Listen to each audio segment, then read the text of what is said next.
Vamos lá, gente. A gente já falou dos aspectos introdutórios de ecologia da paisagem e agora eu vou falar dos assuntos que realmente costumam cair em provas, que é o quê? Fragmentação e conectividade. Por quê? Que fragmentação de habitats e conectividade de habitats é talvez uma das dinâmicas mais importantes do ponto de vista ambiental quando a gente fala em termos de ecologia de paisagem. E eu vou explicar aqui para vocês alguns elementos, só botar aqui na tela a apresentação. Alguns elementos pelos quais são tão importantes. Aí eu vou ter que discutir algumas questõezinhas de dinâmicas ecológicas enquanto a gente discute isso aqui, certo? Vamos lá, vamos para o conteúdo que quem estuda não tem tempo a perder. Vamos começar falando dos conceitos mais relevantes para a compreensão geral. Primeiro, matriz. O que vai ser a matriz em uma paisagem? Esses conceitos aqui estão dentro de ecologia de paisagem, vamos lembrar. O que é a matriz? Matriz é o elemento dominante. Vamos dizer, você tem um quadro. Vamos pensar aquelas obras de arte modernas. Ou melhor, eu vou até procurar aqui em tempo real. Vamos lá, gente. Por mais que não seja exatamente o que eu considero, isso é uma obra de arte. Tudo bem, não é a minha área, não sou eu que vou dizer o que é arte e o que não é. A gente está falando dessa obra de arte aqui. O que seria a matriz? Qual é o elemento dominante nessa cena, nesse quadro? O branco. O branco é a matriz.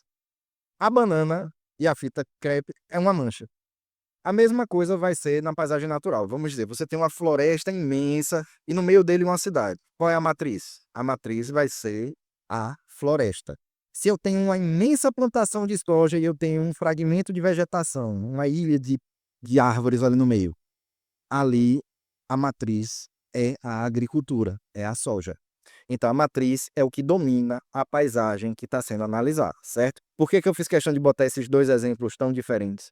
Porque a matriz, tanto ela pode ser natural, como ela pode ser artificial. E as manchas? As manchas são os elementos que quebram a homogeneidade da matriz. Elas são os elementos que vão diferir da matriz, que vão dar heterogeneidade, que vão dar um tchan, entendeu? Nesse ambiente, vão mudar o padrão.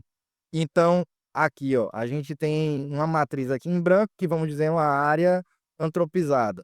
E aqui, cada um desses pontos aqui, cada uma dessas manchas aqui vai ser chamado de mancha. A gente também chama de fragmento, também chama de remanescente. O que é um fragmento de vegetação? É uma área que vamos dizer, que sobreviveu ao processo de desmatamento. Você tinha ali uma floresta, ela foi toda desmatada, você deixou ali um fragmento. Também conhecido como remanescente, porque ele é o remanescente da vegetação nativa, ele é o remanescente da vegetação original, o remanescente da cobertura original. Então ele pode vir com esses outros dois nomes. Dentro da ecologia de paisagem, chama-se de mancha, mas você vai ver na parte de provas e avaliações como eh, fragmentos, principalmente fragmentos ou remanescentes. Ah, antes de passar para o próximo slide, você pode ter manchas de diversas naturezas. Manchas remanescentes, como eu falei, desmatou tudo, o que ficou é o remanescente. Manchas introduzidas, como eu falei, você pode ter uma área de vegetação nativa e você chega ali e começa a introduzir o eucalipto. E ele vai formando ali uma mancha no meio da floresta. Ali é uma mancha introduzida. E mancha de distúrbio, porque, por exemplo, você pode ter um incêndio. Você pode ter um incêndio e ficar aquela mancha ali decorrente da perturbação do ambiente. Falei de matriz, falei de mancha, agora a gente vai falar de borda. O que vai ser a borda? A borda é a borda. Sabe a borda da pizza? Sabe a borda da piscina? A borda nada mais é do que o limite entre dois objetos. No caso da ecologia de paisagem, o limite entre dois tipos de cobertura na paisagem, dois tipos de elementos. Então, por exemplo, o limite entre uma floresta e uma plantação, ali tem uma borda. O limite entre uma floresta e um campo e uma savana parque, ali vai ter uma borda. A diferença é que uma borda está limitando dois elementos naturais e a outra está limitando um elemento natural e um elemento artificial, mas ambos vão ser borda. E a borda, ela, dada a sua natureza, ela cria uma coisa chamada efeito de borda. Como assim, dada a sua natureza? A borda, ela é uma área de transição entre ambientes. Como ela traz esse aspecto de transição, essa transição, ela, consequentemente, ela não vai ocorrer de forma abrupta.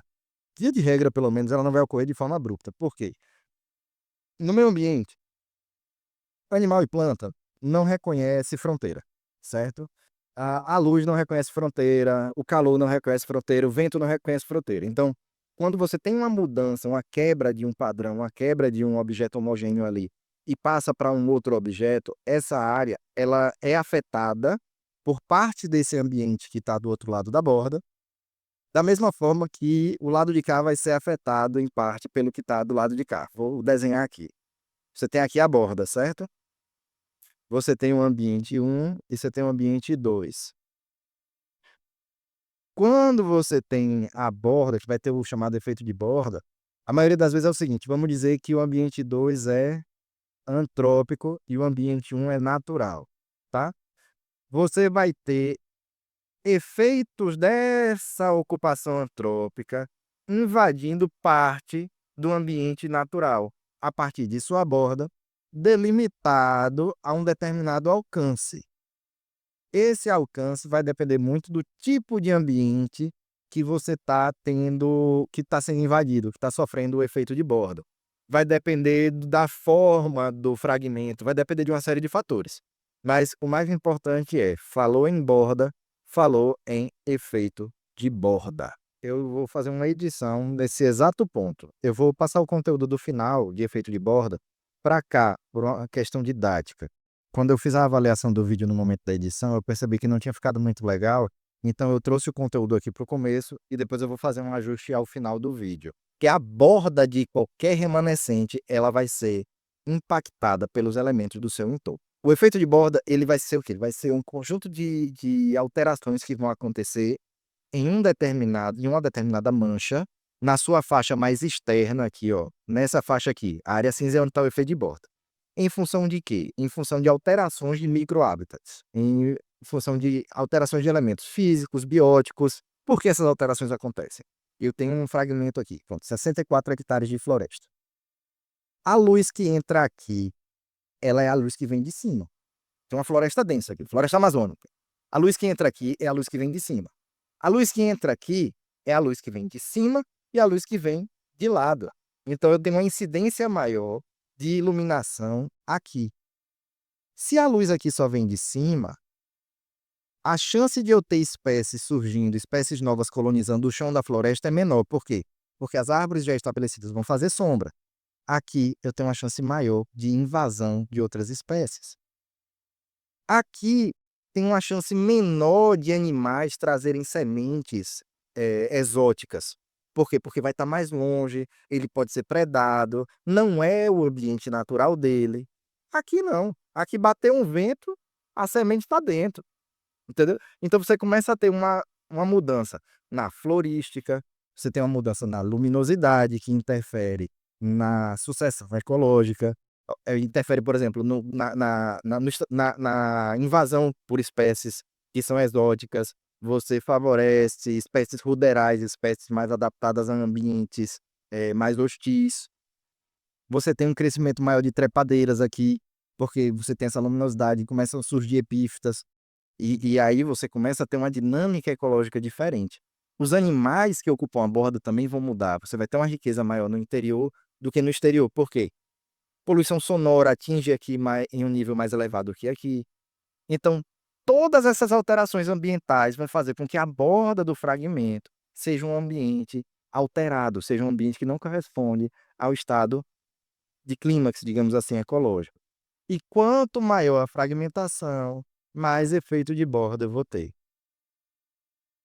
Quanto mais eu vou ter aqui uma série de relações, esse gráfico é bem legal por isso, ó. Quanto mais longe da borda, eu vou ter uma menor predação de sementes, uma menor limitação de pólen e vou ter um maior recrutamento. E o que é esse recrutamento? É a sobrevivência das plantas até uma maturidade.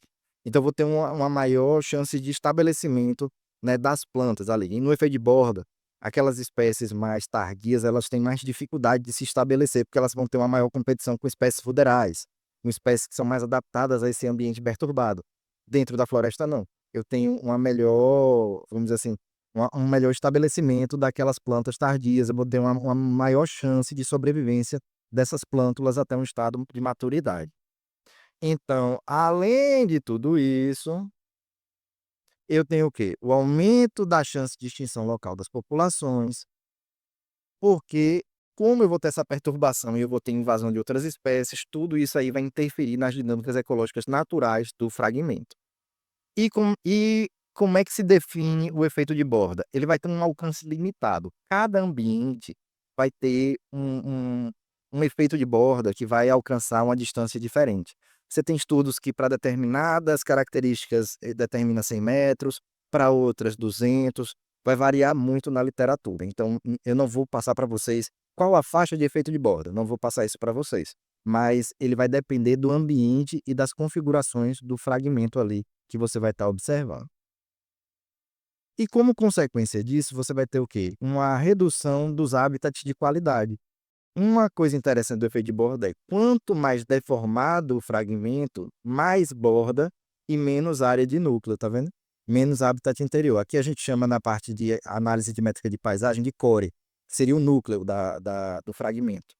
Então, quanto maior, mais disforme, mais área de borda eu vou ter. E aí eu passo a estrada no meio, ó, aí eu crio mais 2 bordas onde não tinha. E aí quanto mais deformado o fragmento, maior vai ser a área de borda e menor a área de núcleo do fragmento. O que é que isso vai resultar? Áreas com mais borda favorecem espécies mais generalistas, espécies menos sensíveis. Quando você tem áreas de núcleo maior, você tem espécies mais sensíveis ali dentro. Quando surge uma perturbação, essas espécies têm uma tendência de migrar ou até mesmo se extinguir devido a mudanças de alguma característica de habitat ali que compromete a sua perpetuidade. Você vai ter um aumento da pressão competitiva na mancha, porque você vai começar a ter a entrada de espécies exóticas. Vamos lembrar. Vamos lá. Falando de ecologia, a gente está falando de relações ecológicas de predação, de competição. Se eu tenho um recurso limitado, todo ambiente ele é limitado em recursos. Quanto mais espécies vêm competir, maior a pressão competitiva sobre aquelas que já estão lá. Então você aumenta a chance de extinção das espécies.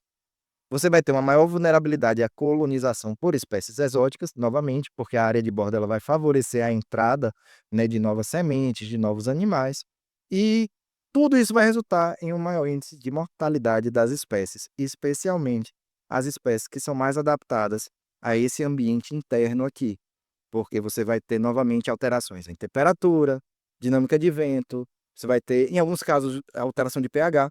Em algumas situações, você tem líquens que não sobrevivem em área de borda, porque com a dinâmica alterada, até o pH ali muda um pouco e o líquen, que é altamente sensível, ele deixa de existir naquela localidade. E aqui eu acabei de explicar para vocês. E o que é a área nuclear? É a área que está fora do efeito de borda. Ele vai ser a área central do fragmento. Eu tenho um remanescente, ele vai ser aquela área que vai conservar as características originais do remanescente. A borda ele vai mudar.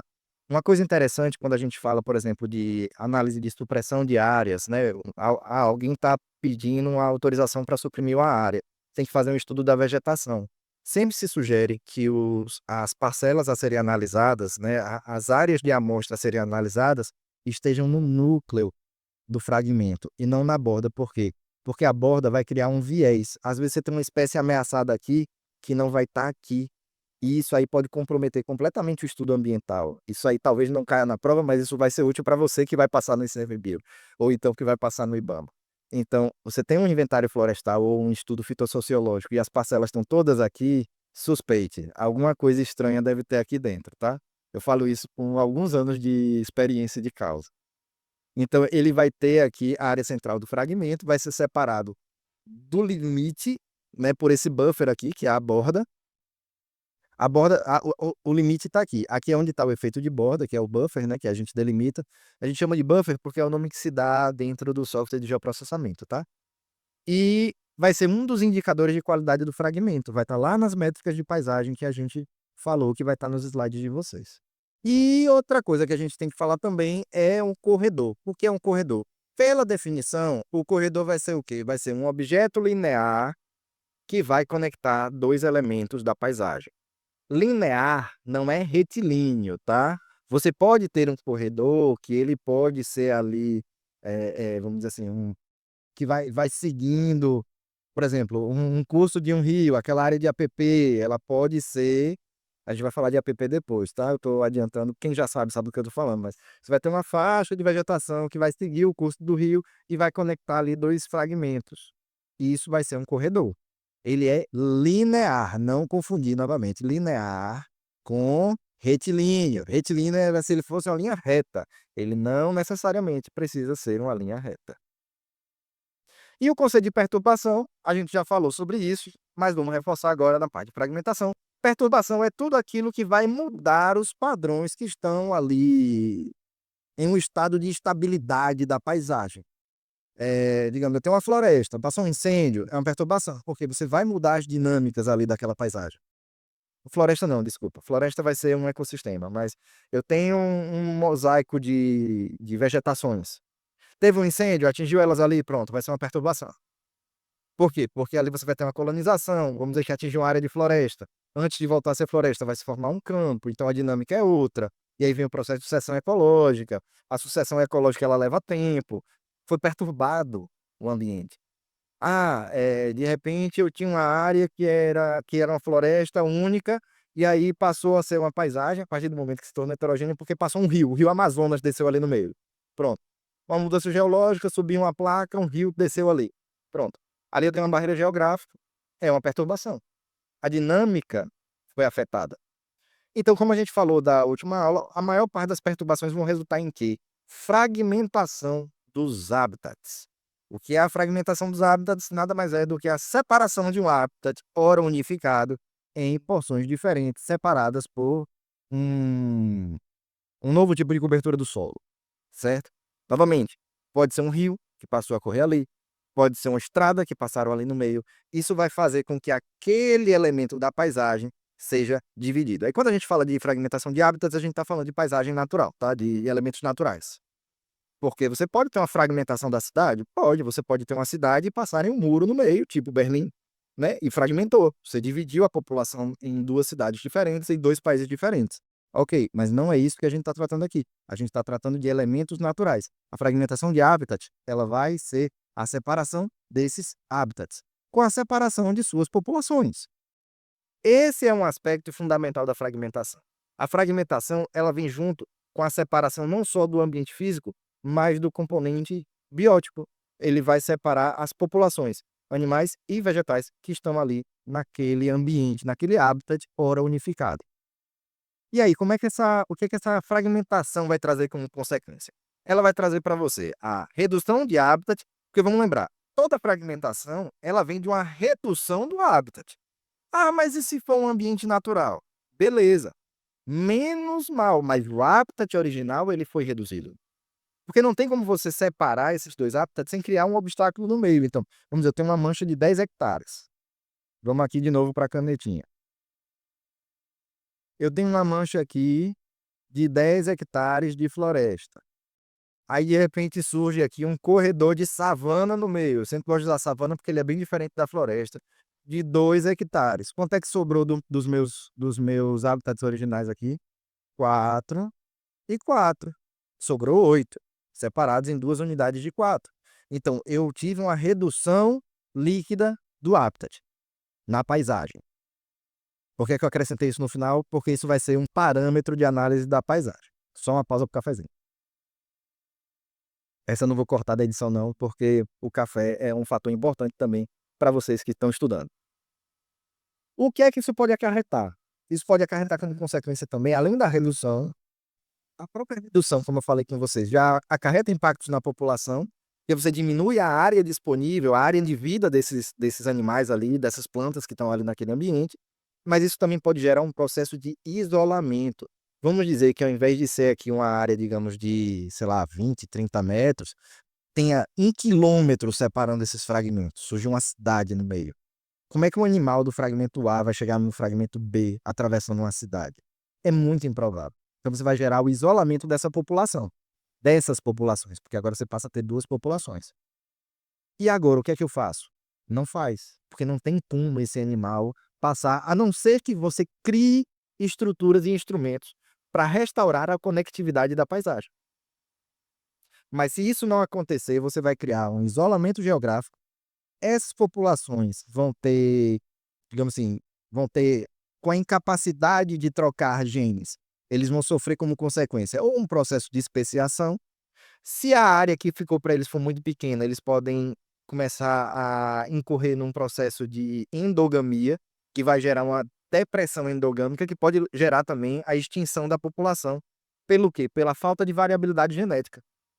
Então você começa a comprometer o funcionamento, mais do que o espaço, você começa a comprometer o funcionamento dos componentes dos ecossistemas a partir da fragmentação.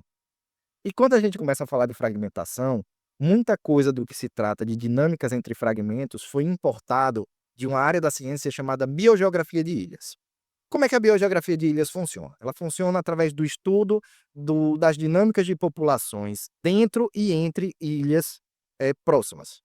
Próximas ou distantes, mas via de regra próximas, que é onde você permite uma migração ali entre animais e sua relação com o continente. O principal aspecto que a biogeografia de ilhas vai analisar é a capacidade de dispersão dos animais, de troca genética entre as populações e as dinâmicas de colonização e extinção dessas ilhas. Quando a gente fala de ilhas, a gente pode importar esse conceito para fragmento, para remanescente. Por quê? Porque um remanescente nada mais é do que uma ilha de formação natural no meio de uma matriz antropizada, que seria um oceano, que seria um obstáculo. Se eu posso pegar e tratar o fragmento dessa forma, entendeu-se que eu posso também tratar as dinâmicas populacionais internas e entre os fragmentos da mesma forma que eu trato as dinâmicas populacionais entre ilhas. E qual é a primeira dinâmica que eu vou trazer? A dinâmica de colonização e extinção. E aí um dos gráficos mais interessantes que eu vou ter para trazer dentro desse critério aqui, eu não achei em resolução mais alta, é a relação da taxa de imigração e da taxa de extinção para determinar qual é o número de espécies que você vai ter em uma ilha ou fragmento. O equilíbrio entre a taxa de extinção e a taxa de imigração, ou seja, o tempo com o qual as espécies são extintas e quantas espécies vêm em função desse mesmo tempo, é o que vai determinar o número de espécies, e ele vai tender a um determinado equilíbrio aqui, que também vai ter uma relação com o quê? O tamanho da ilha, o tamanho do fragmento. Quanto mais espaço eu tenho, mais disponibilidade e mais capacidade de suporte eu vou ter. Isso aí vai interferir na minha taxa de extinção, na minha capacidade de suporte, portanto, de colonização por espécies externas ao meu fragmento. Então, eu tenho uma relação de espaço, tempo e movimento. É muito complexo, na verdade, a gente simplifica ao máximo, mas o aspecto principal é esse aqui. Se eu tenho mais espécies entrando do que se extinguindo, eu tenho uma tendência a um aumento de diversidade, mas ela vai chegar num ponto que vai alcançar uma homeostase, ela vai equilibrar. E aí as espécies que migram vão equilibrar com as que se extinguem e eu vou ter uma determinada riqueza específica, que é a capacidade que aquele fragmento, aquela ilha ali tem de, de manter a vida e de manter a diversidade. E aqui a gente vai falar de um outro aspecto, que é a questão da formação de metapopulações. O que é que acontece? Eu falei lá atrás. Você teve o isolamento de duas populações, você tem duas populações, ok. E quando você não tem o isolamento completo desses fragmentos?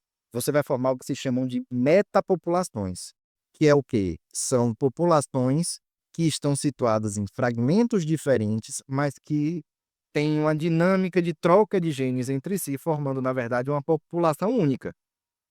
Como elas têm interação, como elas estão ainda interagindo ecologicamente, ela vai compor a mesma população, mesmo ocupando fragmentos diferentes. Isso só acontece quando existe conectividade entre os fragmentos. Aqui eu trouxe para vocês alguns modelos mais comuns de metapopulações.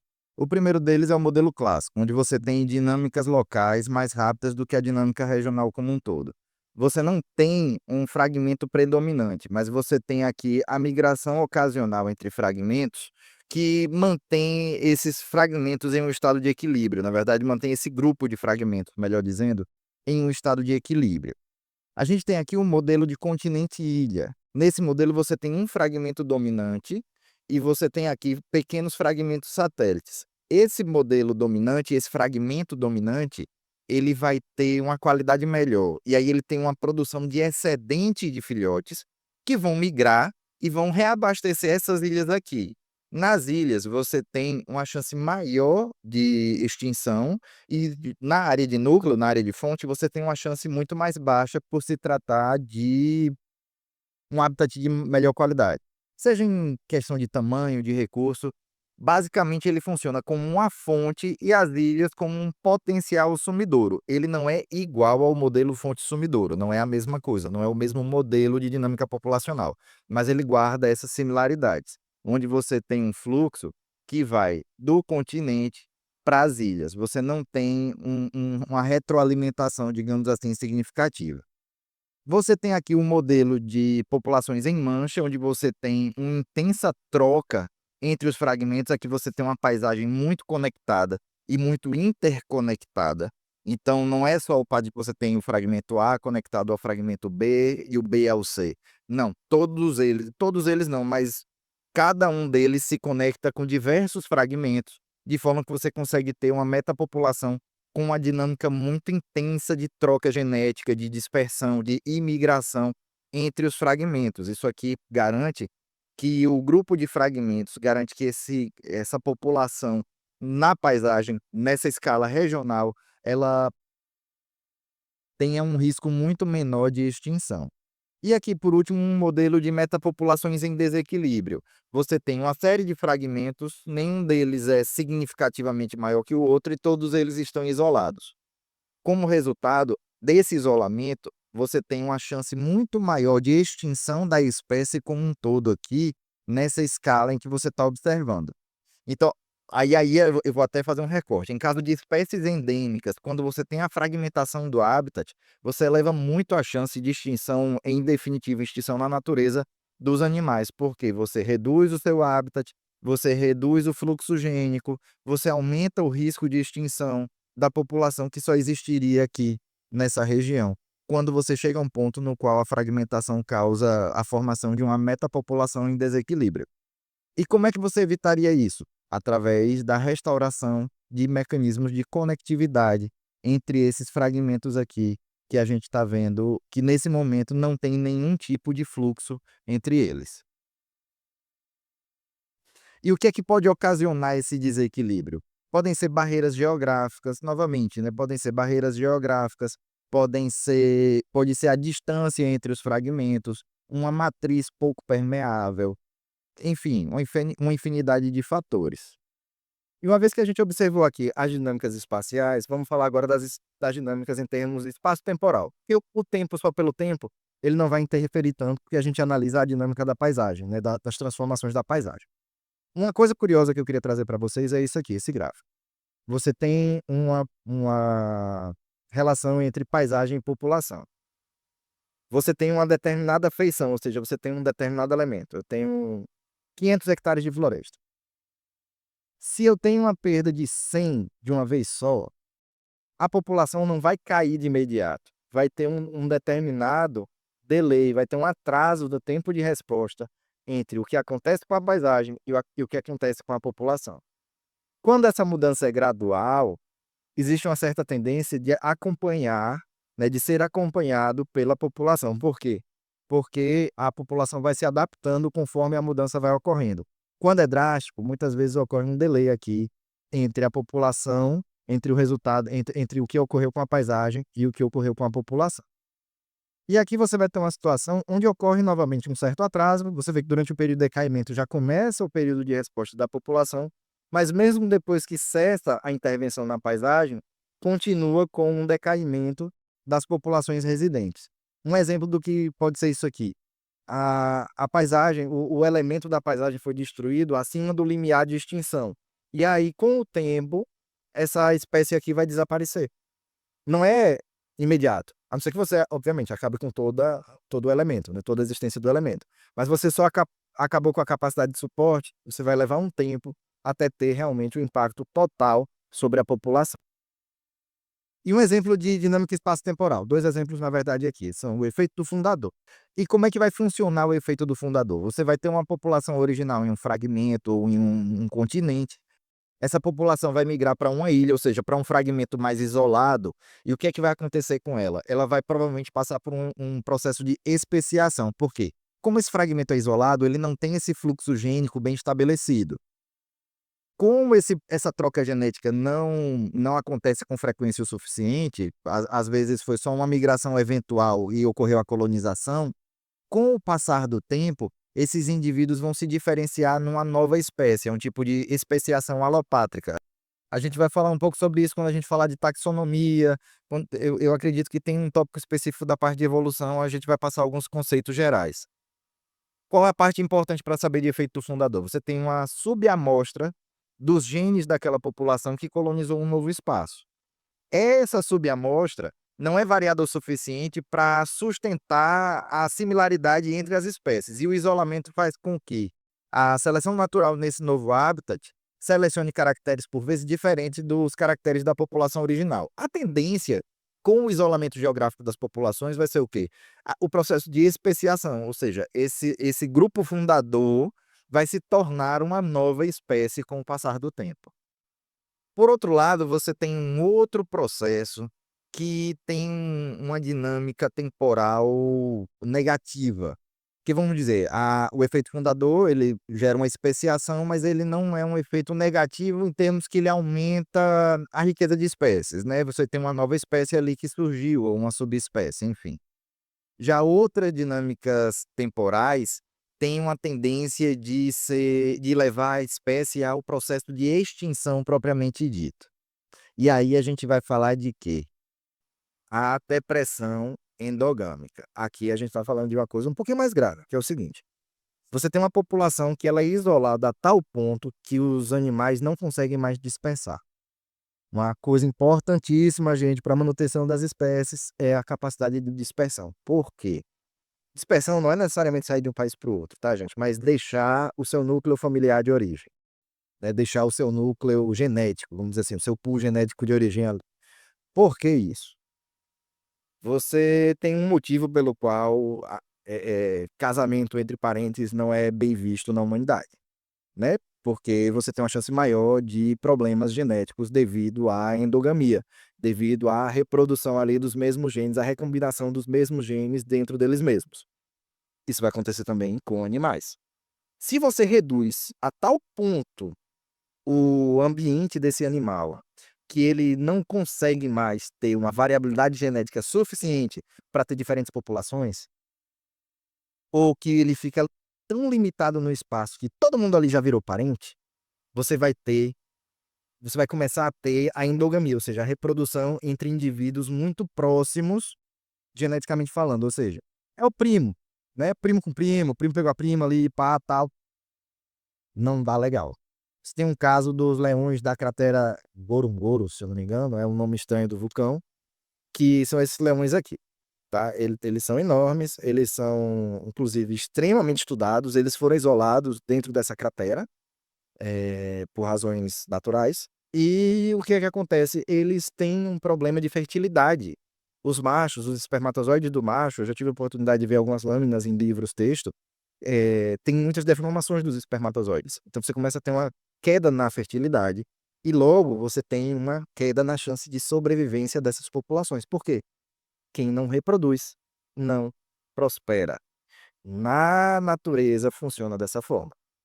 Toda espécie, para persistir, ela precisa deixar descendentes. Se ela não tem capacidade de reprodução maior que a sua taxa de perda populacional, ela vai inevitavelmente ser extinta. É hoje, é amanhã? Não, é em algumas gerações.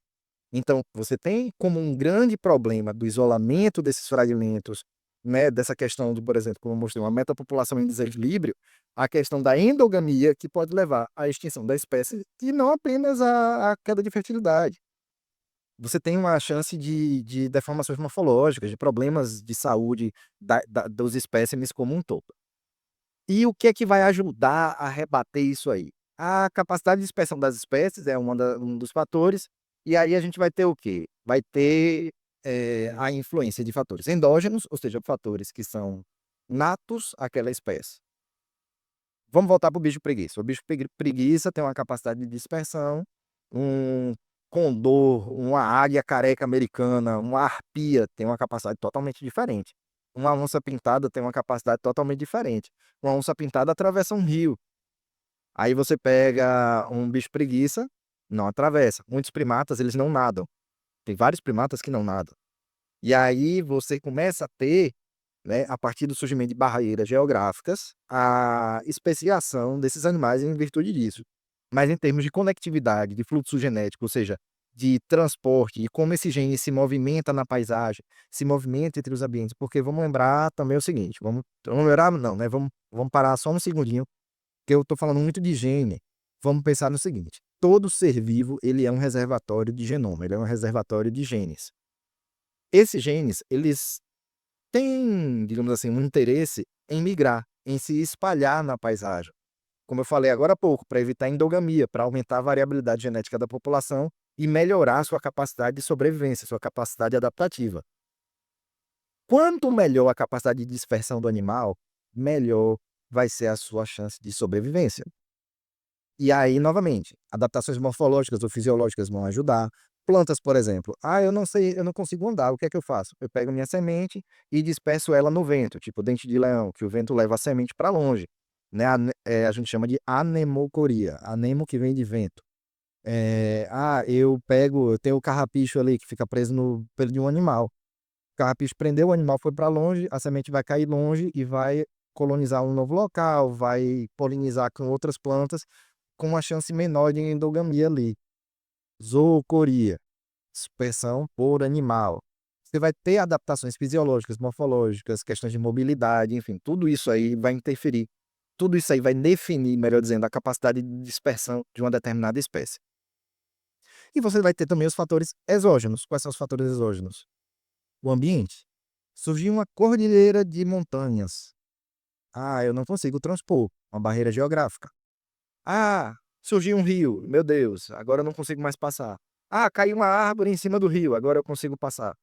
Ah, construíram uma estrada, eita, eu não consigo passar de novo. Ah, agora construíram uma ponte de travessia de fauna em cima da estrada, pronto, agora eu consigo passar de novo. Então tem fatores que estão fora do aspecto interno, do aspecto biológico do animal. Tem aspectos que vão depender da biologia do animal. E tudo isso aí também vai estar associado à conectividade da paisagem. Porque o que é a conectividade?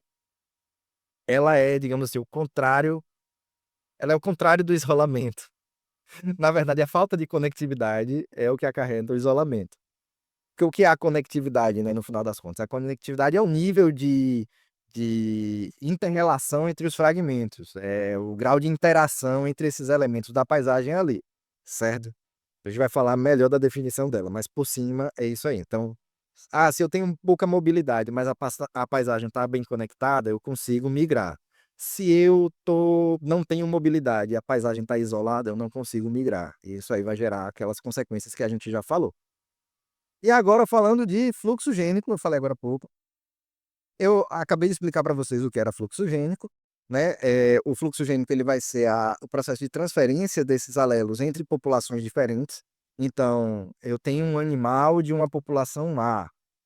Eu vou dar um exemplo bem ilustrativo. Você tem leões. Leões tem o harém dele ali. Beleza. Nasceu um filhote, ele expulsa o filhote. Ele quer que o filhote vá embora. Por quê? Porque ele não quer que o filhote reproduza. Primeiro, que ele não quer que o filhote desafie ele pelo harém. Como existe um motivo também de você não ter a endogamia do animal, não tá ali dentro daquele núcleo reprodutivo que tem um pool genético igual ao dele. Então você expulsa o animal para o animal procurar outra população para acasalar. Isso acontece com primatas, isso vai acontecer com inúmeros animais. Então, o fluxo gênico é essa movimentação dos alelos, essa movimentação dos genes entre as populações. E eu elenquei aqui para vocês a migração como um dos principais fatores, né? Você tem aqui eu trouxe aqui para vocês, né, uma imagem aqui ilustrando. Você tem animais que vão migrar entre continentes. Nessa migração, eles vão ter contato com várias populações diferentes, o que vai permitir uma troca genética, um enriquecimento genético da população. E você tem a dispersão de gametas. Eu dei todos esses exemplos no último slide. Às vezes acontece isso, né? Posso acabar me adiantando. E o resultado é a troca genética. O que é que ele vai fazer? Pausa para o café. O que é que ele vai fazer? Tanto ele pode reduzir a diferença genética entre populações. Quando é que isso vai acontecer? Você tem duas populações que colonizam ali um novo fragmento. Esse fragmento é relativamente reduzido. Você pode ter uma troca genética durante tempo suficiente para que os genes fiquem meio similares e você tem um pool genético ali mais homogêneo. Ou, que é mais comum, ele pode aumentar a sua variabilidade genética porque vem alguém de outra população e traz um gene novo que vai permitir novas combinações genéticas dentro daquela população que já estava ali numa situação de equilíbrio. E agora a gente vai falar mais especificamente ainda do conceito de conectividade. Conectividade da paisagem, como eu falei, é o nível de capilaridade, o nível de capacidade dos fragmentos de se interconectar.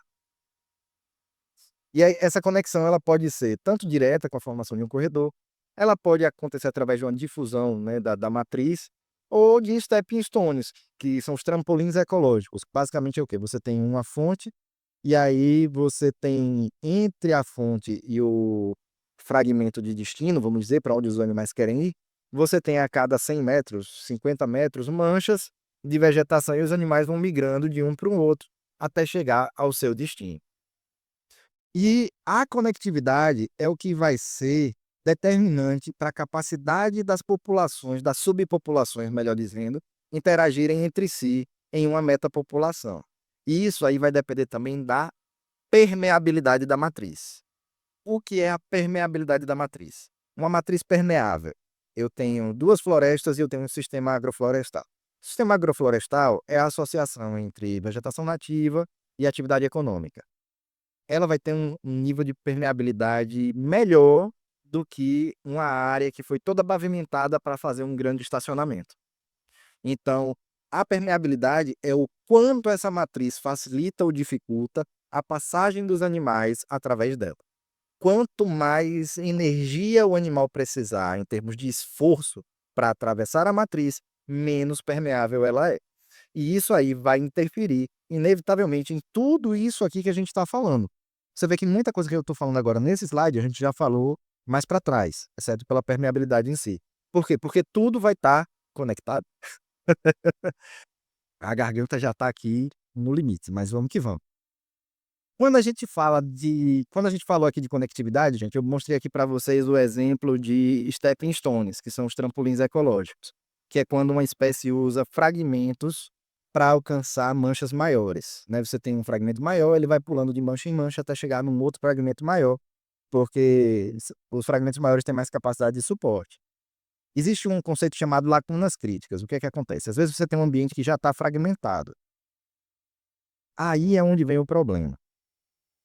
O ambiente já está fragmentado, mas o ser humano, ele tem uma certa ambição. Eita, acabou que eu fiquei na frente do desenho aqui, mas aqui eu acho que dá para vocês verem que é um outro fragmento, tá? Eu vou disponibilizar esse slide, assim como eu disponibilizei o slide de biomas depois.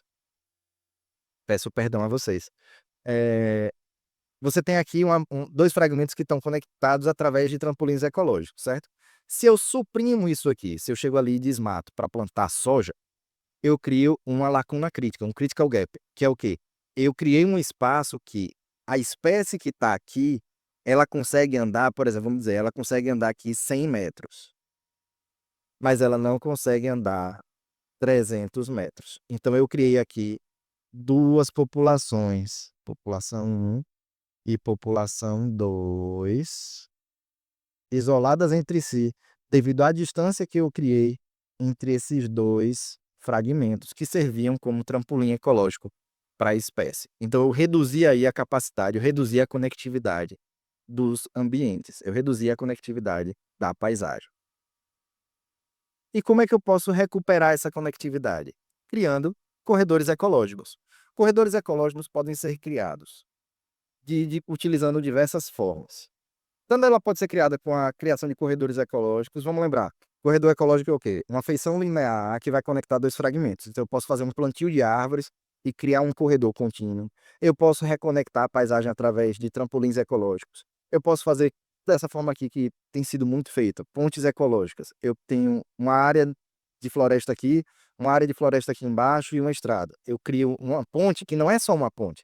Eu crio uma ponte ocupada com elementos naturais que permitem, que favorecem ao animal passar por essa ponte. Isso favorece a conectividade. E a recuperação e restauração de áreas. O que é a recuperação e restauração de áreas? Ok, eu tenho duas áreas de floresta que foram separadas por uma área de soja. A área de soja foi abandonada. Eu cheguei ali, eu fiz a restauração florestal, eu pego aqueles dois fragmentos e trago eles de volta a se tornar um elemento único. Pronto. Acabou a fragmentação. Por quê? Porque virou uma mancha só. Então eu integro manchas, recuperando a área que foi separada delas. Pronto. formou uma mancha só novamente. Então você tem essas 2 opções aí principais para a restauração da conectividade.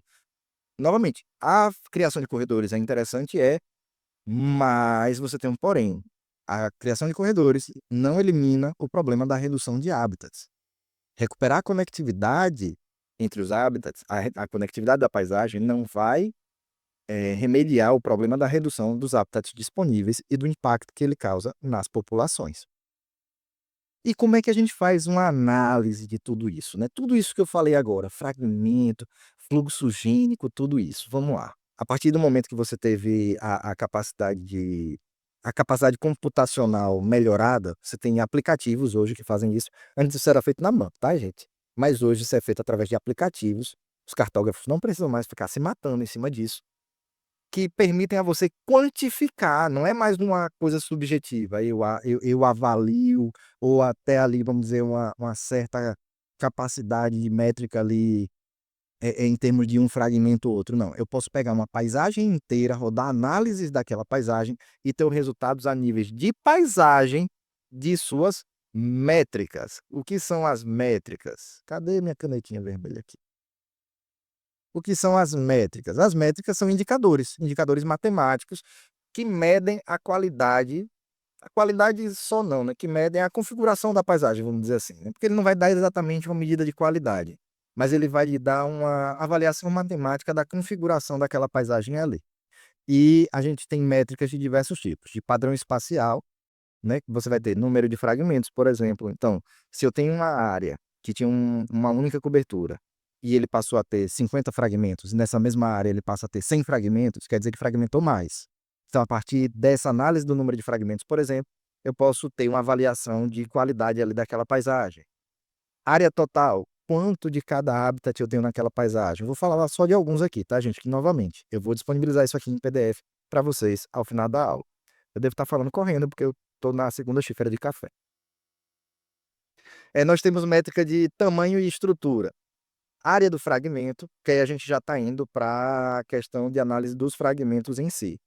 Tamanho do maior fragmento, ou seja, eu vou comparar todos os fragmentos entre si, vou ver qual é o maior que tem naquela paisagem. Distribuição do tamanho dos fragmentos, ou seja, quantos são grandes, quantos são pequenos, quantos são médios. Razão núcleo borda, já já vou explicar para vocês bem direitinho o efeito de borda, e eu deixei ele para o final porque o efeito de borda ele é muito estudado a partir dessas análises, feitas através de softwares de geoprocessamento, tá.